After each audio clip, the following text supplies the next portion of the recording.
Welcome, everybody. Thank you so much for joining us for another Mental Health Monday presentation. Today's presentation is brought to us by Linda Parmar, a dear friend of mine and ours, and her presentation is called Mend Your Money with Your Financial First Aid Kit.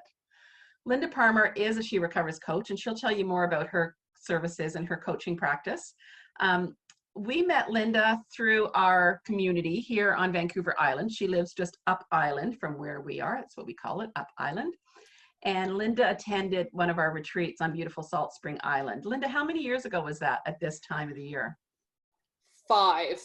5 years ago. So we met Yes. Linda 5 years ago, and at that time she was working in the financial services industry, and she loved a lot about what she did, and she didn't like a lot about it. And we had a wonderful conversation in the barn on Salt Spring Island on that retreat, and we talked a little bit about how women in recovery often need some sort of coaching support around money, around financial issues, and that somebody like Linda would be ideal to do that, to develop that kind of service. So she went off and she actually did that, and she's done all sorts of amazing trainings, and she's kind of known as the money person, the financial recovery person in our community and across, much broader than just our community. But we certainly do always look to her for her expertise, and we could listen to her all the time because she always brings something new to the topic of financial recovery. So I'm very pleased to introduce you to my dear friend, Linda Parmar.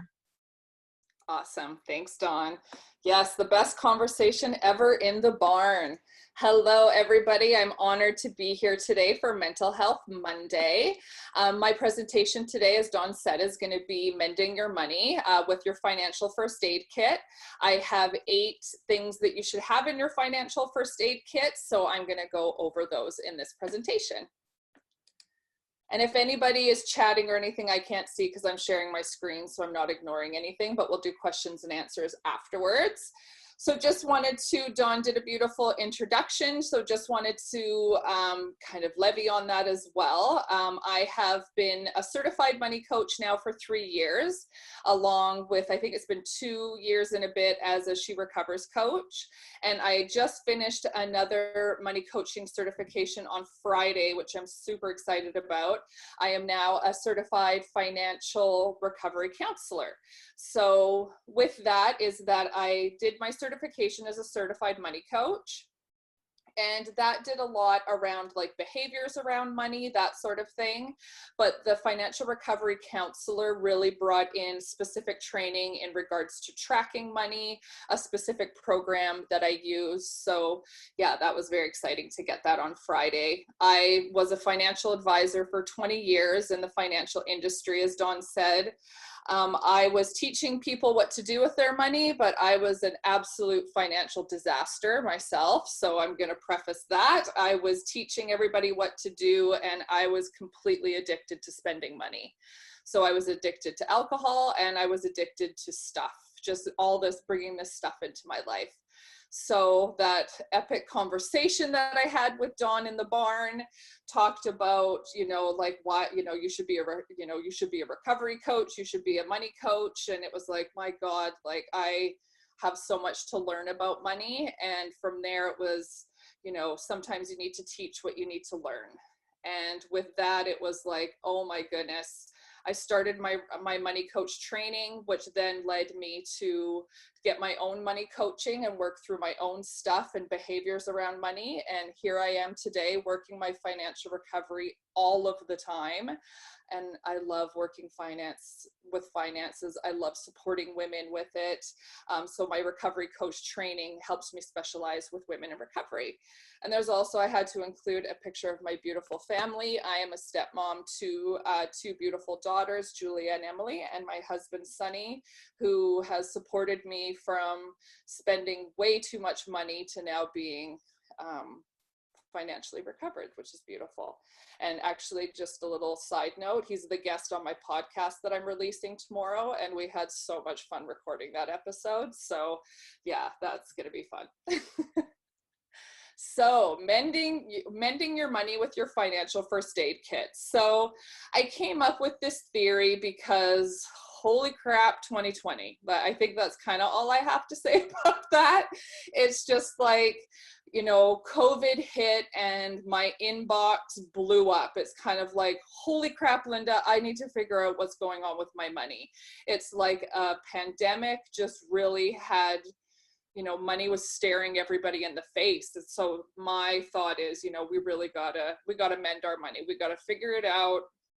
And nothing like a pandemic and the world going through so many things. Like, I know myself, 2020 has taught me beautiful, beautiful lessons, and my calling of what I'm doing with my work with women in recovery and money is as stronger as ever, because we really need to, this is the work that we need to do right now as well to support ourselves. So, you know, why do we need to have a financial first aid kit? You know, what, you know, the pandemic brought as well is a lot of people not feeling prepared. So a question to ask yourself is, do you feel prepared with your money? Is that something that, you know, you feel secure in? Do you think your money needs mending? Are you happy with where you're at with your money? I believe that everyone can have a little bit of more mending with their money, grow a little bit in regards to their relationship with money.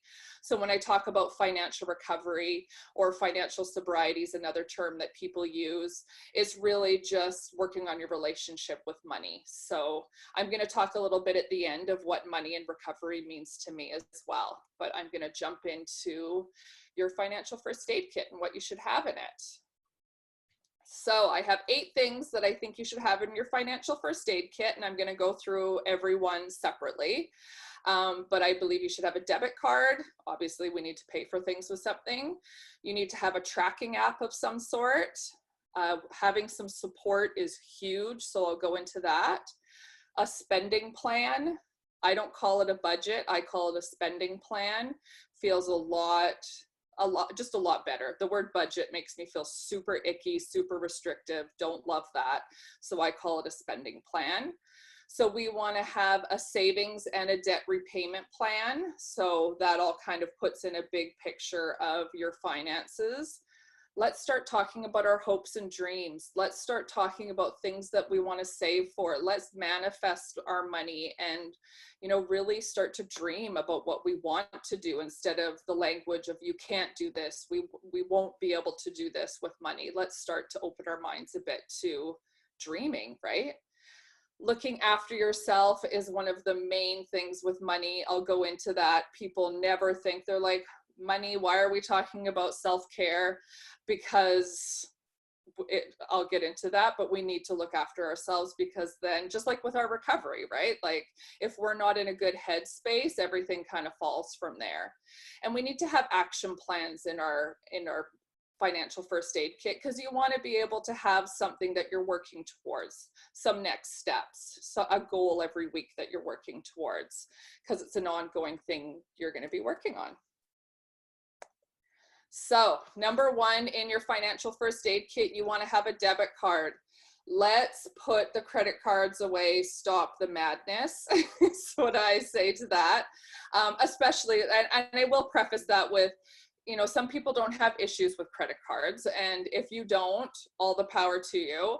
But when I'm talking about, you know, the debit card piece is, one, people can be addicted to using credit. I was one of those people that absolutely thought that a credit card was my money. Complete disillusion of what was the reality of life was. It's like, ooh, I have $5,000. I'm going to go and do this. Complete denial of what reality was. Not my view anymore.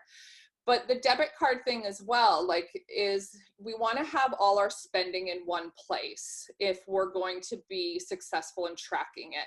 So if you're on this call today or having a look with the Mental Health Monday about money, you know, money might be something that's hard for you. So again, some people are okay with credit cards, but I just, you know, invite you to maybe, you know, put those aside, use your debit card. Some people come to me, well, my credit card gives me my rewards. My credit card does this. But then meanwhile, these are the people that have huge balances on their credit cards and don't have, you know, can't, like it's a joke if you think that, you know, your rewards are going to add up to how much you're paying on your credit card and you're paying a ton of interest, my God, you're going to be paying for those rewards yourself with all that interest that you're paying on that credit card. So anyways, I'll go off my credit card rant for a second. But when it comes to the tracking piece, it's for myself, it's really quite important to have all those pieces in one place, like you're spending all in one place. It just makes it a lot easier if tracking your money is something that you're going to want to focus on.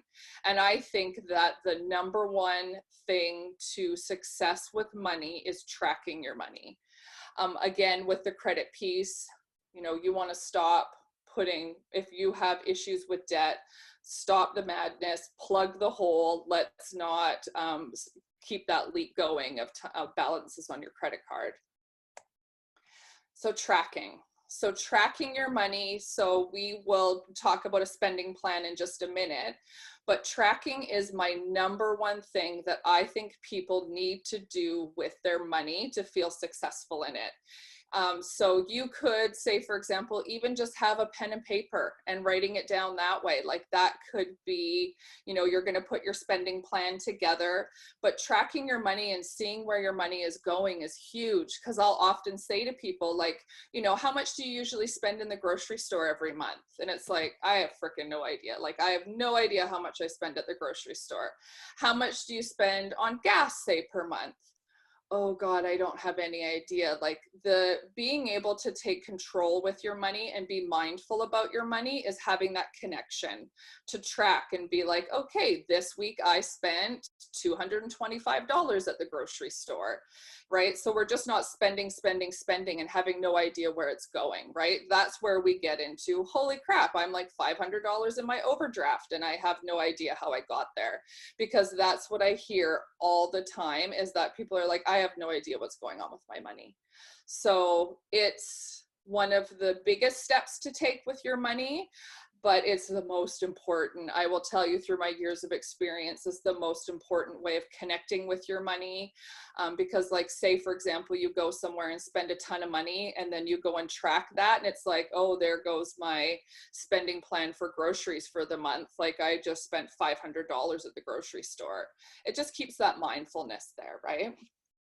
So with that, I have a few apps that I recommend for tracking. So the one that I'm certified in, so the financial recovery counselor that I just got certified with, I use MoneyMinder online. And I'm not just saying this because I'm certified in it, but it is a beautiful program. It's very easy to use, because sometimes what keeps people from doing it is it's very confusing. But there's also YNAB. That's my second fave. People love YNAB. So YNAB stands for You Need a Budget. So that's just simply what you Google for that one. Every Dollar Counts is Dave Ramsey's tracking one on there. So that's what his app is called. And then the other one that doesn't have the name there, that's Mint. So those are my 4 top apps that I would recommend to tracking your money.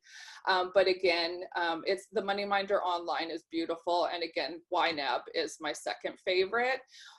With YNAB, well, both of them really, and all of them, you get great advice on how to be able to use them, and it walks you step by step.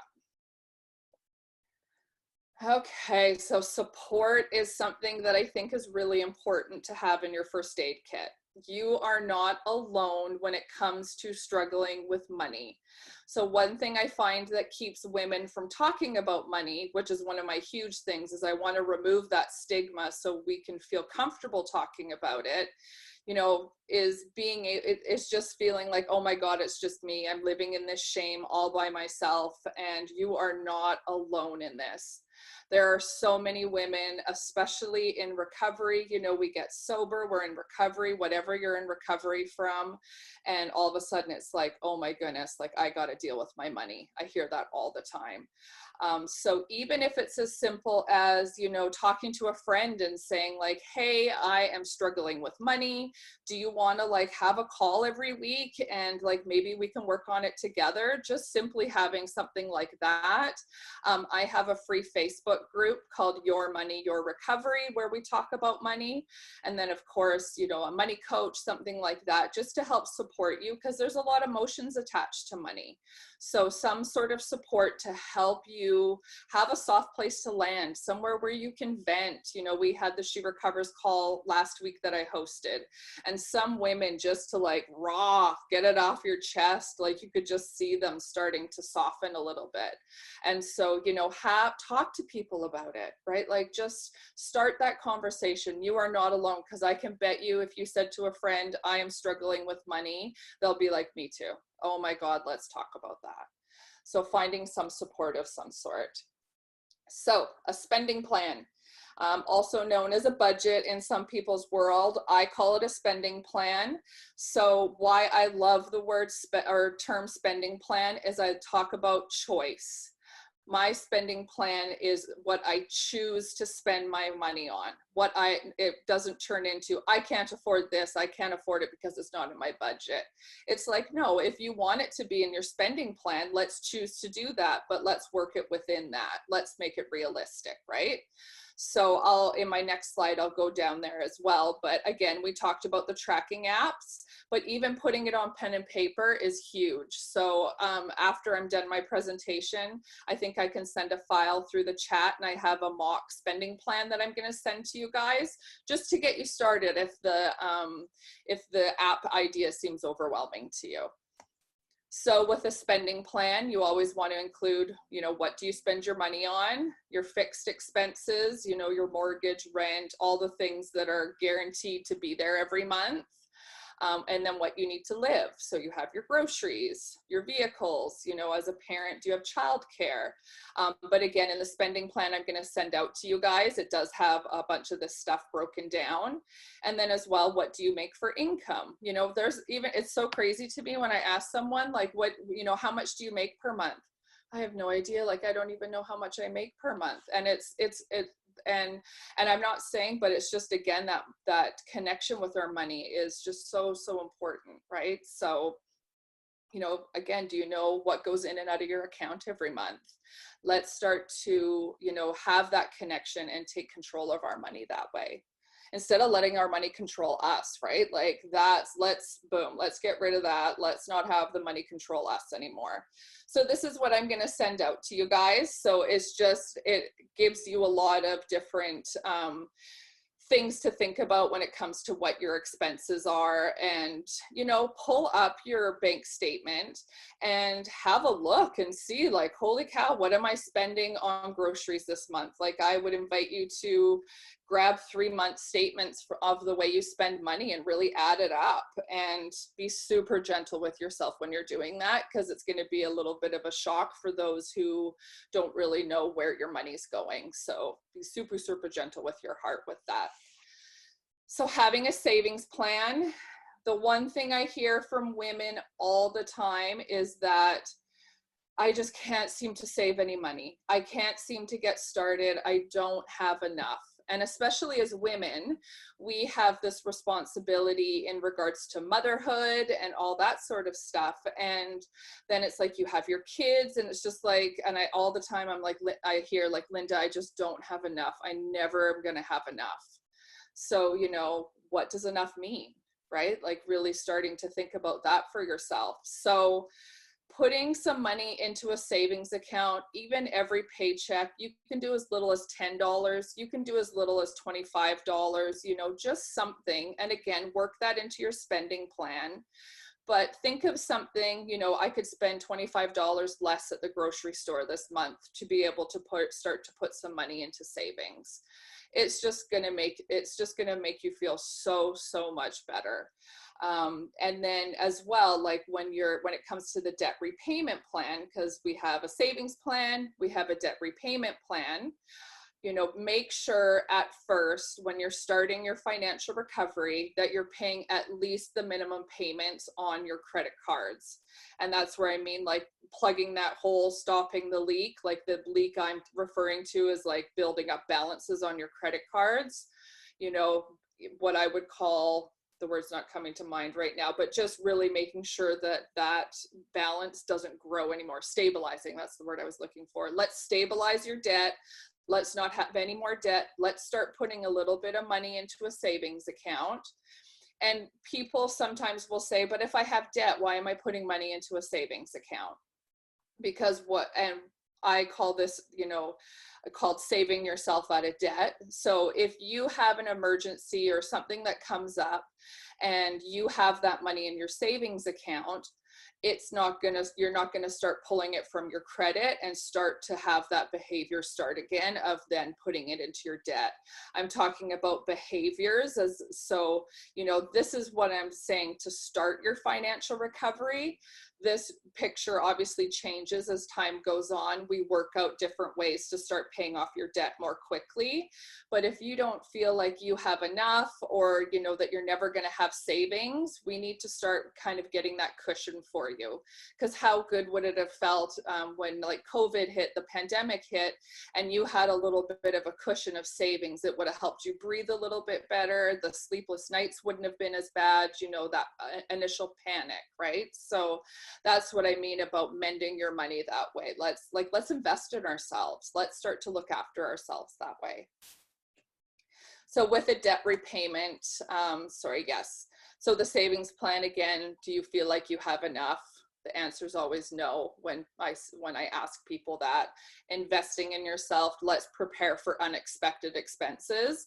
Let's start to prepare for annual expenses like property taxes or things like that, where, I own a home here on Vancouver Island, and working in the banking industry for so many years, there would be so many people that would be like, oh my God, I got to pay my property taxes. Like, I don't have money for my property taxes. It's like, well, you have to pay your property taxes every year. But again, it's just that disconnect from money that people have. How about we start saving up for that monthly, so that $4,000 bill in the summertime doesn't quite hit you as hard? You're prepared for that. How amazing would it feel to be prepared with your money? And when it comes to debt repayment, right? Like, my God, debt is the one thing that hangs over people's head. I call it the 4-letter word because it's overwhelming. And it just feels like something that's never going to go away. And so it's just one of those things of having a plan. So, there's debt repayment calculators online that you can find a lot, but, it's kind of like having a map. We used to have like Google. We didn't ever had Google Maps. Like, let's say even trying to use one of those old maps to try to get somewhere, like, you're never going to get there, right? So having a plan of some sort, like, I'm going to pay this amount of money every month for so and such years, and it could be a lot of years, but that's okay. But it's more that plan of starting to pay off your debt, and then your money's going to start to look after you that way, right? Like, if you start to make a real conscious effort about paying off your debt, maybe you'll get a raise, like maybe your job position will change. Like, so many things start to change on your financial picture that, once again, we can start putting more money down on your debt, and then it starts to reduce the time that you're paying off that debt for, right? Having a plan. 95% of clients of mine who have a plan of paying off their debt do achieve that. And you have to keep revisiting that plan. Is it working? What's not working? Review your spending plan of that every month. And again, there's different ways to pay off debt. There's the snowball effect, the highest interest first to pay off. That's a personal choice. I'm not going to get into a lot of that today, but there's different ways to pay off debt. But even just essentially at first, knowing how much you can put down on it, and knowing how long that's going to take, even that realization and that calculation does a lot for people. Okay, so we're just checking the time here. So hopes and dreams, let's start manifesting the crap out of our money. I'm a huge believer on writing it down. And, even if you feel like you're in the depths of despair of, having no money, let's manifest it, write it down. Like, let's start dreaming it. Let's change our wording to we can instead of we can't. Get a journal, write it down. One of my biggest things I say to people is money needs you to be clear. Money needs clarity. It needs you to be specific on what you want. And sorry, I'm going to go a little bit faster through these ones because I know my time's running out. So number 7 is looking after yourself. Again, I know that people think that, well, that has nothing to do with money. So I know when I'm not looking after myself, everything else goes to crap. Like it just does not work out. So, you know, again, do you function when you're feeling tired, stressed, and unhappy? Me either, right? So what is your favorite thing that you do for yourself? Like that's my one thing, action plan that I make sure my clients have all the time, is making sure that they are looking after themselves. Because if that's not a huge priority, it's all gonna, everything gets affected when we're not looking after ourselves, right? Tapping is my new fave. Love, love, love. So my last thing to have in your financial first aid kit is to make sure that you have an action plan every week. So something really simple as even this week could be look at apps to see what, how I'm going to start tracking my money, joining the Facebook group, you know, different things to, you know, do an action step that you could tick off at the end of the week. Boom, I've done that. Because if you put an action, money loves, again, clarity. So if you have it written down at the beginning of the week, what you're going to do with your money, and then make sure at the end of the week you've completed that task, make sure you have at least one action step you want to take in that week. Because patterns and behaviors are going to start to come up that you're like, ooh, I didn't realize I did that with money. You're going to start to really recognize some stuff about yourself. And that's what I love about women in recovery, is we see that stuff within ourselves. So, you know, putting it into action, some things that you might want to change, that you might want to do differently. So yes, my last little piece here is, as a woman in recovery, money is going to be part of that. You know, we talk about that onion that we peel, all those layers start coming off, and it's just like, my God, are we, you know, on our meetings, we always say, oh, we're recovering from all the things, because that onion has so many layers and money is one of them. So it wasn't until I was 2 years sober that it was like, holy crap, I got to work on this. So, you know, heal your heart. I'm very heart-centered when it comes to money, because it's all about how we feel in recovery. Again, we're all recovering from something here. And sometimes with that, you have to kind of start over again, you know, but the next right thing, again, a next right action is making sure that, yes, okay, I kind of fell off the wagon, but like, today's a new day. You know, forgive yourself, move on. It's not, don't get yourself hung up, or else you're just going to go straight back to those old behaviors that you don't want to be. You know, and if you've experienced trauma with money like I have, if you ever just want to chat about it, I've experienced trauma with my parents with money, God, our childhoods and how those have affected money. That's a whole other presentation, but just be super extra gentle with yourself when you are dealing with money. So yeah, also wanted to remind you that I have my podcast, Your Money, Your Recovery. So the first couple episodes go into detail about my story and what I've experienced with money. So that is up on wherever you get your podcasts. So my website's lindaparmar.com, and that's all my info there. And that's my amazing, presentation. Linda. Do you want to stop sharing? Yes, I do. Let me see how I do that. Escape. There we go. There you are. Thank you. Incredible. What do I want to say? I know that Linda's got some information. She'll share it at the end as well about a program that she's running this summer, I believe. Linda? Yes, in a week. And yeah, I just thank you so much. I just always enjoy everything you say about money, and I know that you were instrumental in having me get out of my denial about my recovery. I mean, I had a ton of debt for a whole bunch of reasons. And at the beginning of 2019, I made the conscious decision that I was going to focus on eliminating as much of that debt as I could, and I did. And it's a good thing that I did that. And it was a good year to do that. But it was, you know, for the year before that, whenever Linda would talk about debt and credit card debt, I would just my eyes would glaze over. I didn't want to hear it. I didn't want to think about it. And it parallels regardless of what we're in recovery from, right? We've got to be aware that there's an issue, and we have to admit that it needs to change. So I'm appreciative of you and all of the tips that you've given all of us over this many years. So I'm thrilled about that. I also just want to say that, you know, a lot of us are in a privileged position, aren't we, to be able to say that, you know, I have a paycheck that I have to manage, or I have a credit, you know, that we have these kind of financial resources, whether we use them really well or sometimes abuse them, and that not everybody has that kind of foundational, functional ease with money.